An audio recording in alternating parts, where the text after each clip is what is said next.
Hello there, everyone, and welcome to my channel. Today I'm in conversation with Cardiff Met superstar Zach Clow. Zach, how are you, mate? Yeah, good. Thanks. Really happy to be here and good to see a different face in this lockdown. Yeah, oh, awesome, Zach. Thank you very much for agreeing to talk to me as well. So, can you just give a little introduction of yourself? What's your rugby career at the moment? Who are you playing for, position-wise? My name is Zach Clow, and I'm in my third year completing a sports science degree. But I'm also on a elite sports scholarship to Cardiff Met University, and I'm the first team player for Cardiff Met RFC. I'm a centre and winger, so hopefully score a lot of tries. I have seen you do plenty of time, especially down at Cardiff Arms Park. I do remember those days. Giving Yeah, Cardiff one of the favourite memories. Absolutely. And yeah, I'm currently, well, as the rest of the nation, currently in lockdown, keeping fit and hoping for the next more rugby to come soon. Amazing. I mean, that's what we'd all want. We all want rugby to come back as soon as it possibly can, and we want to get stuck into it. But to begin with, Zach, why don't you tell me what is it about rugby that drew you in the first place? What started your rugby career for you?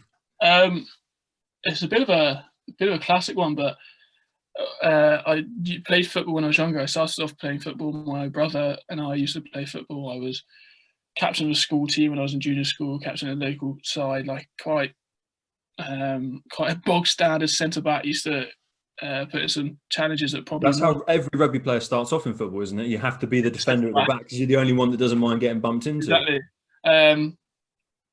And then I went to St John's College, a private school in Portsmouth, and obviously in that whole thing, rugby's quite a big part of the private education. So I was sort of not, I wouldn't say forced in, but like we didn't have a football team, so I was like, I'll try rugby. A teacher called Mr. Bird took me for my first training session. He was actually a history teacher, but loved a bit of rugby. And every time I see him now, he reminds me that he took me for my first session. So if I ever get anywhere, just to remember who taught me how to pass. So he's the one that is going to get the England ticket from you when you run out. Well, I say that, but there's a few others who would be disappointed. Like loads of them, like Mr. Tart, good names as well. Mr. Bond, literal Mr. Bond. Wow, literal Mr. Bond. Fair enough. And then I started playing rugby there. In year 7, so I was about 12, 13. And then I joined a local club, United Services in Portsmouth, which was like a big Navy backing, and from where it's based. I started playing there for a few years, and then as I got older, I realised I was actually quite good at it. So fair enough. I enjoyed it more. Let's go back to that very beginning part of playing rugby. Like you obviously transitioned across from football. It's a very different world to a football pitch, isn't it? A rugby pitch. There's a lot of different things that are said out there, and there's a very different style of playing. What did you think? What would you say are the challenges of starting out in rugby at a young age? You started out as you went secondary school, so you would have been about 12, 13 years old. Is there anything that sticks in your mind as something being quite challenging that you had to face when you first transitioned? For me, it was a bit of a breath of fresh air because I've always been quite a big child, and playing football didn't really suit that. So when everyone went, "Oh, I should try rugby," and I had no idea about it. I didn't know the names of the positions or like any rules when I first started. I just ran with the ball, and in football I didn't score any goals. So I was a bit like, the egotistical side of me was like, I kind of want the attention of scoring goals. And in rugby, I got the attention of scoring tries. Yeah. I kind of just flew with it. The challenges, I wouldn't say there are many challenges. There's a few challenges of coming in from football and not being bad at it at the start. So like people would be a bit have a bit of a hostility towards me because they thought I should be like a football player when actually I was more of a rugby player disguised as a football player. And that's really the only challenge I can think of. And then which we'll probably discuss about it later, but until I got to serious rugby, I wasn't finding any issues. But yeah, absolutely. And so when you first, you went to your first training session, can you remember it quite well? The first time that you went to a rugby training session, was there perhaps a moment where someone looked straight at you and went, "Zach, definitely a centre, definitely a winger. I can see running in the tries." That's actually really funny because I started off as a prop. Oh no way! I was. All the best players start off at prop. That's where I started my rugby career. So that must be the thing that people do. You did teach me all I knew. So yes, I started off at prop. My first game, I remember it was away to Hampshire Collegiate, which is a school near me, like on the same circuit as us. And I had no idea what I was doing. I didn't know any of the rules, and I just ran with the ball and found that it was quite easy and didn't get tackled. Scored a few tries, and the teacher came up to me and went, "Yeah, you're pretty good at this." And I was like, "I don't really know what I've done, but I'll take it." First training session, I don't really remember. I literally, I can only remember some of them when I went to join the club. When I joined the club, I remember a few tournaments I played as a youngster, and like Sure. few sessions I go to. I had one session where I fell out with a coach who was also like a Marine or something when I was about 13, 14, and I was giving it all bigger, and then he was like, and then it all kicked off a bit, and I was a bit like, wow, I didn't realise. But yeah. Why did it kick off? What kind of happened in that interaction that meant, you know, he boiled over ever so slightly? So it's coming back to football. Coming from football, you can talk quite a lot to the ref, and you can talk quite a lot to people around you. And I didn't really get told that you couldn't really do that. So he wasn't a referee, he was a coach, and so we had a disagreement because I was shouting and giving it all to the ref, and he was like, not. And his kid played in the same team, and me and him were quite good mates, but like we sort of transitioned to the same position, and I was quite a loud, outspoken child. And from the start, I've been very confident, and backing myself is something that I like to do, especially on the rugby field when I was younger, because I knew that I could score tries. And I think personally, both of us overstepped the line in a bit of the verbal, and then actually like pushed me away from him, and I was like, oh my god, wow. This is my first experience. But then you kind of get used to it as you get older. There's a lot of confrontation in rugby mainly because of the passion people have for it. Absolutely. So when I look back on it, it built me a bit and helped me talk to referees more respectfully, and really but it's really like helped develop the way I spoke to referees and the officials in the game. So at the time, definitely, it must have been seen as quite a shock to the system on how you conduct yourself on a rugby pitch. But in the grand scheme of things, that was a great learning curve for you as a player, especially being so new to the sport. Yeah, so I like to think of everything as a learning curve. Try to, at least, but when you're in your dark spots of your career, you don't really think of it. You think, oh my god, this is the end of the world. So for me, that was probably the first time I felt, oh, this is really bad. But then when I realised I subconsciously learned from it and built from it. So when I look back at all the mistakes or bad things happening in my career at the moment, I'm more grateful for them rather than looking back with not fond memories. Yeah, absolutely. And so, what is your earliest memory then of being quite good at rugby? So we've already spoken about you scoring lots of tries when you first started going, and the coach said, you got something here. But where was it deep down when you knew that this was getting serious? Like this, it was no longer a case of, rugby's quite good fun, I'm scoring lots of tries, I'm getting lots of good looks. But when did it finally turn to being, this is a serious ambition for me now? That was quite late on, actually. So I'll probably discuss it later, the whole situation, the whole part of my career. But I was playing county. Actually, I say that wasn't later on. So I got into London Irish Academy at 14, 13. Yeah. And I was involved with that quite a lot. And I was involved with county rugby, and I was like, oh, pretty good. When I was with London Irish, I was like, oh, I'm going to be a professional rugby player, because every kid thinks that when they're in the academy, they're like, oh, I'm in the academy, I'm the best. It thinks it's like sliced bread. And I see people. So I was a deputy head boy at my school, so I got quite good connections with the teachers and stuff, and their children, and they all talk to me about their kids. They're like, oh, they're in the academy, and you see them playing, and you're like, they think they're the best things in sliced bread. It's quite funny to reminisce. So I got to London Irish Silver, and then got cut from that and dropped back down to the starting level. It's called bronze, and then that kind of just fizzled out. So that was when I was like, oh my god, I'm going to be a professional rugby player. And I was like, oh my god, I'm not going to be a professional rugby player. How was that to cope with then? Because obviously so you're saying 13, 14 years old, it's a very young age for something so harsh to happen. I've seen, people I know from youth level, and they disappear, and you think, oh my God, they've disappeared, and that means they're going to be a pro. And then, they drop back down, but then they don't come back, a lot of them, because it's quite a dramatic thing to happen at such a young age. So how did you build yourself up, not only physically, but mentally, to deal with that and that pressure? I think you've made a really good point there. People do disappear, and kind of, sometimes you see them later on, they're like, oh, they're playing good level rugby, or sometimes you see them doing something completely different. For me, I got dropped during my GCSEs. So wow, that really kind of ruined my revision schedule, which I didn't really have in the first, but I did, but tried to stick to as much as possible. As far as your parents know, you definitely did. I definitely very clear on the airways now. but I managed to come out with some good GCSEs, top end. I was happy with them. But yeah, I got dropped, and I was like, oh, I kind of didn't really think much of it, because it wasn't, when I was 16-ish, I always think that it's not really there. Like, you're not at that point in your life where you're going to sign a contract. I'd been in and around the Portsmouth football set up. Like, I know a lot of people who played for Portsmouth, and they signed at a young age, and I was like, oh, that's football. And I'd been switched in rugby, and I was like, yeah, people say rugby contracts don't come about easily. And I was like, oh, okay, well then I don't really remember being that upset. I was obviously gutted to be dropped, and I took it quite hard. I always do take things quite hard when it comes to being dropped or not making a team, and I always really worry about it. But for that, I was a bit like, oh, damn it, I still back myself to be that good. So when I was younger, I just played and enjoyed it. So yeah, that's probably the earliest memory I have of having a challenge in rugby where I thought, oh, I'm going to go pro, and then not going to go pro, and then on and off a bit. Well, how did you bounce back from that then? So you talk about, being in the Silver Squad, there was obviously that massive moment. Did you ever make it back into London Irish's setup, or did you find yourself in a new position where you felt more confident in your rugby ability and taking it more seriously?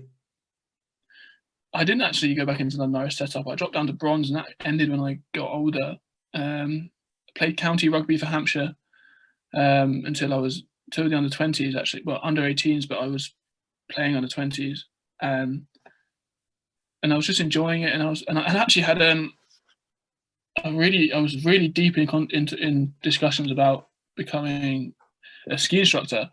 In Canada, I went on all school ski trips and stuff, and I ski raced for the school and got invited to the British school ski squad.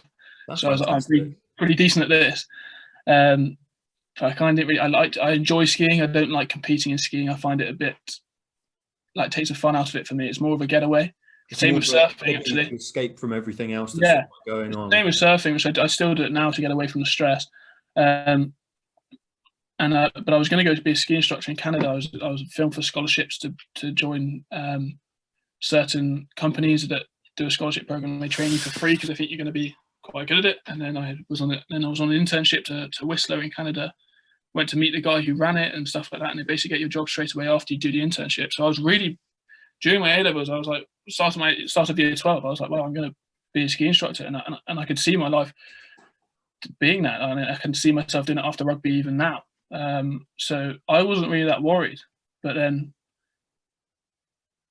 yeah, I don't know how to describe it. But yeah, I just saw myself being a ski instructor in year 12 and didn't really think about rugby until year 13, where I got played for Welsh Exiles, which I was happy with. And then I remember I was in a psychology class, and I got invited to the Wales under-18s trials with the Exiles. It was like a tournament where like Blues played Scarlets and played Ospreys and played Dragons, who played the Exiles.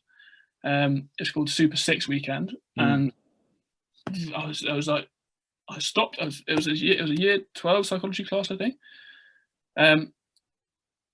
It must have been, yeah. And I stopped in class. The teacher was talking. And I was like, oh my God. And she was like, why are you on your phone? I was like, I just got an email. And she was like, what about? And I was like, I've been invited to Wales, like under-18s trials. And I didn't, because I'm part Welsh, but I'd never really thought anything of it than the Exiles. I played, a couple of games for them and done a couple of training sessions and just thought, oh, this is a bit of fun, bit of different people to play with. And she was like, oh my God, really? And just completely stopped the lesson. And there was only about three of us. There was about three of us in there. And she was, because we were sixth form, it's quite a small sixth form. And she was like, oh my God, that's mad. And it was almost like lunchtime. She was like, oh, you can go to lunch early then. That's great. And I was like, wow, I didn't know what to think about it. And it was a bit weird. And so, yeah, then I went to those trials. And that's the first time I really thought, that's when I, like, after the skiing trials, that was like, oh, this could be something big. So did that event almost bring your focus back into rugby from there? Because I know how you spoke about, skiing and, the Whistler thing and moving across to Canada. And then all of a sudden you've got this email and that teacher there being really supportive of you and like hyping you up there in the middle of the lesson. Did that suddenly switch your focus and your attention and your drive back towards rugby, do you think? Yeah, I think so, actually, because I was actually looking at, I was even in second year of sixth form, maybe end of first year, I was looking at universities in Canada on scholarships for rugby or sort of skiing and stuff, because I was like, oh, I'm really set on moving to Canada. And I got that email, went to these trials, and I was like, then I actually got invited to the extended Wales under-18 squad, and went for a few training sessions with like at the Vale, met the Wales team, and was in like a big environment, like a high performance environment I've never been in before. And I just loved it. And I was like, yeah, this is what I want to do. Like, this is what I'm going to do for most of my life.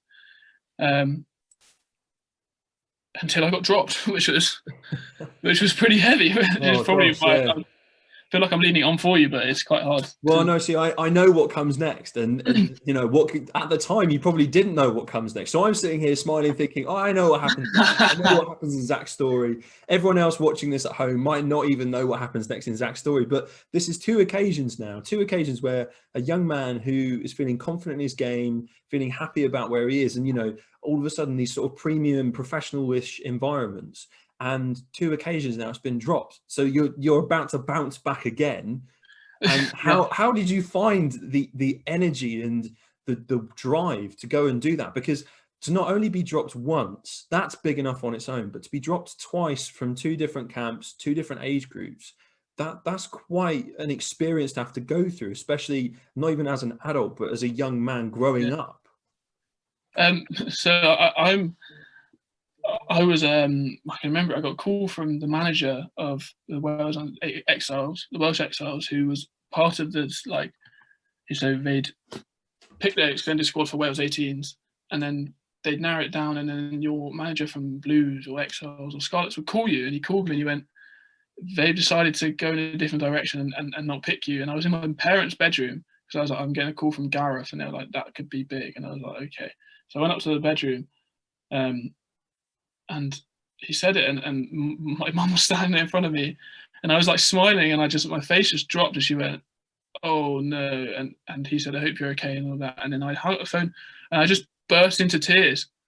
I'm not one to be embarrassed about crying. I know if I do it now, and I've done it before, and I'll do it for the rest of my life. So it's natural. It's only natural. Exactly. So I'd happily say I burst into tears, ran to my room, sat in my bed, and thought that my career in something that I really wanted to do was just over at that point. And I thought, if I don't get into Wales under 18s, I'm not going to get into England under 18s. I'm not going to get into any other big teams, because it's like they're the same level, and it was probably the worst thing I remember. It was just the worst feeling I've ever had with regards to being dropped from a whole team.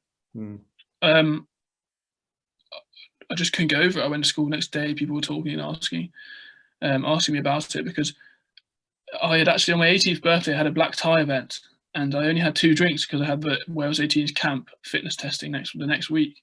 So the big old 18th birthday was meant to be me getting my first drinks, having a great time. I had a really fun time, but my head was always on. You were focused. Camp. You were definitely set on getting into. A few days after it, I got the call that I'd done that and being dropped, and it was heartbreaking. Really, it was something I don't think I could ever describe to someone, because it's just, it's like hard. It's so hard to describe, because I get goosebumps talking about it now, because it was just one of those where you're just at a low and you're just like, I don't know what to do. And I went to school the next day. Was like blunt, didn't laugh. I usually loved going to school and having seen my mates and stuff. And then they were like, what's up? And I was like, I've been dropped. And they were like, what do you mean? I was like, they just cut you off. And you don't get back in. And they were like, what? And I was like, yeah, you don't have a second chance in getting into that squad. And that's what really set in. Is like this. That was probably one of the times I realised this career is really cutthroat, and I'd have to be mentally tough when these decisions happen, and use them as fuel to make my career better, rather than something to stop me from getting where I want to go. Absolutely. And so, what were the next steps for you? Because I know where you ended up next, and where you ended up next is an amazing achievement. So what did you do that meant that you ended up in that England setup? Spoiler alert for everyone that I've just said that to now. So what happened was I actually, my 18th birthday was in November. No, my 18th birthday party was in the end of November. My birthday was in December. It was the 3rd of December. And on the 4th of December, I had a selection match for London and South East regional side. So it was a day after my birthday. I'd been dropped from Wales. I don't know if I'd been dropped from Wales, but I think I didn't get an email or something, and I was feeling a bit like, I don't know what's going to go on here. So it's just before the call. And we went to play Hertfordshire, I think, ages away. Me and my best friend Jonah. I haven't played with him since Hampshire under-18s, and that was one of our games. And it was the day after my birthday, and I scored 4 tries. We won. I scored the game-winning try as well. It was probably one of the best feelings I've had. And I have a photo of me and Jonah after it, and I was like, wow! I was like at the high. I had England, the regional set up from England, looking at me. I had Wales 18s on my back, and I was like, this is great. This is it. And so then I got the call. And I was like, oh my God, this is horrendous. Like, I hated it. And then so the next step was to just enjoy the next games that I had and go full ham into the Southeast setup and be like, I can get into that. And I thought, about each step, I don't think about the next step. I think about, I'm going to get into this thing and I'll get into the next one and I'll just work. Spoke to the Southeast coaches. I got my selection in, went to the training, which was sort of like a mini trial again. I went to the trials, which were at London Irish Centre in Hazelwood. Which brought back some memories. Yeah, it was a bit of a kick in the teeth.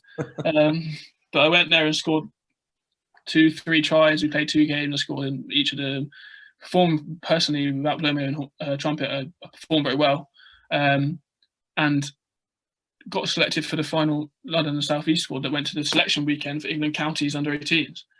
And I just remember one of the South East coaches going, I was like, I don't know what I've done. I don't know if I'm going to get in. And he was like, Zach, you scored 4 tries in a selection match with all of the South East selection committee there, and you won the game. And I was like, I guess so. But then I'd made mistakes in that game, and I'd made mistakes in the trials, and I always want to focus on mistakes rather than good things, because in my head, everyone can do good things, but the best people don't make mistakes. And then I had to switch my thinking: is everyone makes mistakes, but you got to come back and do a better thing than the mistakes you made. Absolutely. That was where it was. I went into the Southeast setup and went to this weekend, and it was like the first time I'd ever had like a changing room where I had like a name plaque. I had like my shirt hung up. I had socks. I had energy drinks. I had all this nutritional stuff there for us to play 2 games, or 3 games. It was 2 games, I think. So you played 1 game, the first on the Saturday when you got there. Then you went to a hotel, and it was like a first. I'd never been on a rugby tour. I've still never been on a rugby tour, because it's been very serious with me, and I've never gone on the drink loads of alcohol on rugby tours.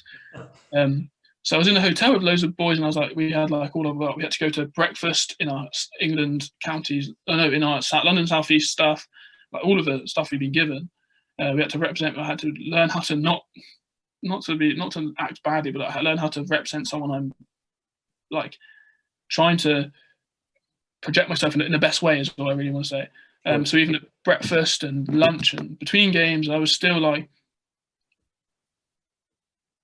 I was switched on all the time until I went to my hotel room. And luckily in that weekend, I scored twice, and we won both our games, and sort of solidified my selection for England counties. Yeah, and that must have been a huge honour. And you mentioned briefly before, like we discussed the whole England sort of county selection, you mentioned that name very briefly, that if anyone follows you on social media will know exactly who you're talking about.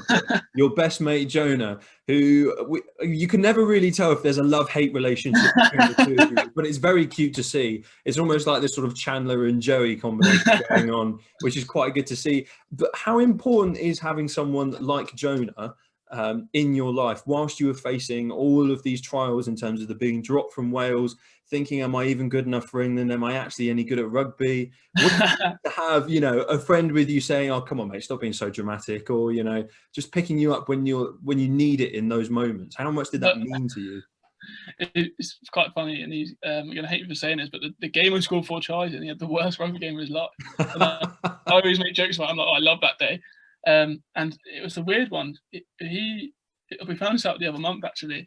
So he and another friend who were both in the London Irish setup in the bronze. When I came back down to bronze, they found messages between Jonah and my other friend saying, "Oh, that dickhead Zach's back again. He's been dropped back down, thinks he's a business." And I was like, "Wow, that's hilarious." And then me and Jonah, it's very weird. Like, we haven't been mates for like 10 years. We've been mates for a few years. but we just click. Yeah. And I've got another friend called Sophia who's doesn't know, like, isn't like a rugby expert. She doesn't play rugby. She plays lacrosse at Cardiff Uni and is like a sister to me. I've known her for 15 years. I've been best mates with her for 15 years. So to have Joan on the rugby side and the lad kind of side come back in rugby, he's like, you're good at rugby. I know about rugby. You're going to make it. And Sophia would be like, yeah, we all know you're good. Stop worrying. It was like sometimes people have Angel and Devil on their shoulder. I just had two Angels being like, just keep going. Sophia's always there for me when I need to talk about like life issues if I'm feeling a bit down or something like that. Jonah's also there, and then he can also like add his rugby expertise into it and say, you're doing well at this, stop thinking you're not. So yeah, I describe Jonah as my wife on social media, and a lot of people have seen that. He and Sophia have been vital to my rugby development as much as I can say. Like, I can't really thank them enough. And on that note, it comes back to the backing that you have as part of the career that you're building. So my parents and my brother Jasper, I wouldn't be here without any of them. Yeah. So yeah, I'm really glad you brought that up, because I've just got to say I've got so much. I'm so grateful for everyone who's helped me to the point where I am in my life, and I know that those same group of people, my friends at home, my friends at uni, will support me until my retirement per se. So especially my family. So yeah, that's all I'm going to say about those two. Yeah, I'm sure Jonah will follow you into the same retirement home, so you don't need to worry on that front. Retire together down Clansley or something.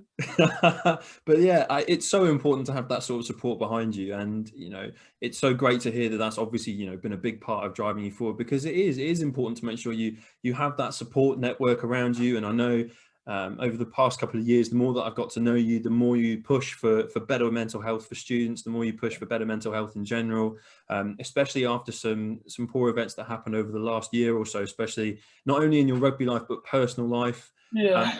And it's good to see that you're standing up to be the voice and say thank you to everyone that's around me to support me, but how can I support you? How can I support each other? And that openness that you have as well. Do you think that that's important for all athletes to consider? So not just rugby players and not just footballers, but everyone, whether you're an athlete or not, to have that support network around you and to be strong?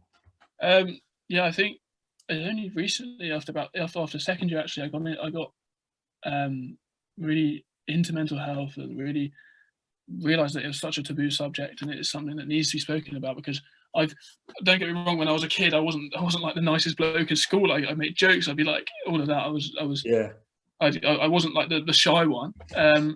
And to look back at me, I'd be like, oh my God, I'd actually hate me if I was at school with me.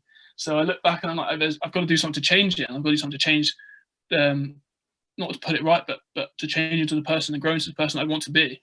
And I think that with mental health and with the support group, I've been able to do that. And I think anyone, not regardless of whether you're an elite sports person or an athlete or working a 9-to-5 job, you need your support system, because there's nothing worse than thinking, oh, I've got nothing going on, but there's no one to talk to about it.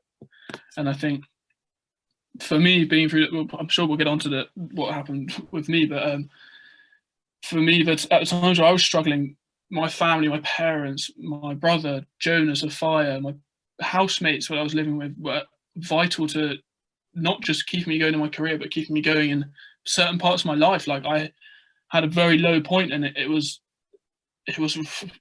one of the hardest things I've been through, probably the hardest. So for me to disregard mental health now would be something I just wouldn't be able to do. It's just horrendous. Absolutely. And so let's move back to rugby now. Like, that's obviously a very important message, but we're moving across back to rugby now. So you've just been selected for England under-18s counties. Wow. Where were you when you found out that news? So we've heard about you've been in school, getting the email, the lesson kind of stops. You've had the phone call on your mum's bed, and the tears. And what sort of feeling was that when you looked at the email, picked up your phone, and all of a sudden you had someone say, Zach, you're going to be an England player? It was quite a weird one. I think I was at school. It came out as a squad was released online, and I knew what time it was going to be, so I didn't focus on any of my lessons.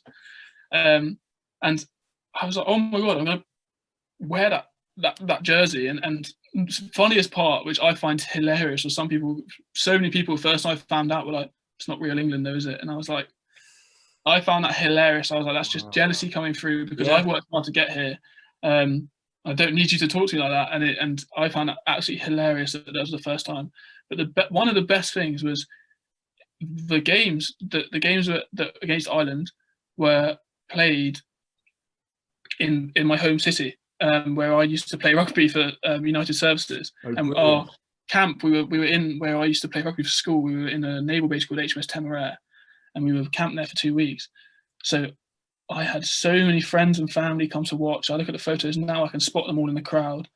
And you find out at the end of the trials before you get selected, and I was like, oh my God, imagine if I got selected, I'd have so many people be able to come and watch me, and I'd love that because I'd be able to share it with all my friends, and they wouldn't have to come over to Ireland or something like that. Yeah. And I got selected, and I was like, oh my God. I like called my parents. I was like, I'm going to play in an England shirt down the road from where I was like started my first career, my career in rugby. All my friends could come watch. I was so excited.